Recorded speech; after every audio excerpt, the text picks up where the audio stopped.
Perlu jual emas ke bila harga emas naik? Boleh tengok video ini sampai habis dan jangan lupa save untuk rujukan masa akan datang. Sepanjang bulan lepas, harga emas terus mencatat parasa tinggi baharu hampir setiap hari. Bagi pelabur, itulah masa yang dikatakan sesuai untuk menjual. Jika tuan-puan beli 1 gram emas pada 1 Januari 2025 pada harga RM409, hari ini tuan-puan sudah menikmati keuntungan bersih sekitar RM36 dalam masa 11 bulan sahaja.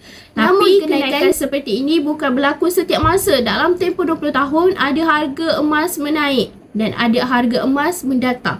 Sebab tu kalau tuan-puan tak ada keperluan mendesak, tuan-puan tak perlu tergesa-gesa untuk menjual emas.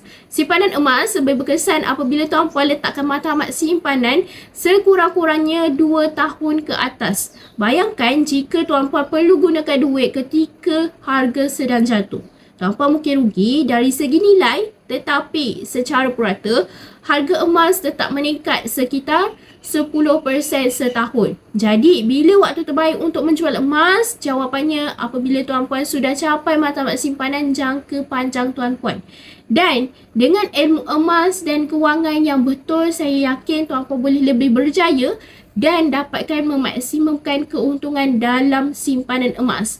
Bagi yang ingin mulakan simpanan emas atau ingin alihkan sebahagian simpanan ke dalam bentuk emas fizikal bersama Public Gold, tuan-puan boleh isi borang sign up untuk saya bantu tuan-puan daftar sebagai ahli dan bimbing tuan-puan dalam langkah-langkah simpanan emas yang terbaik untuk tuan-puan.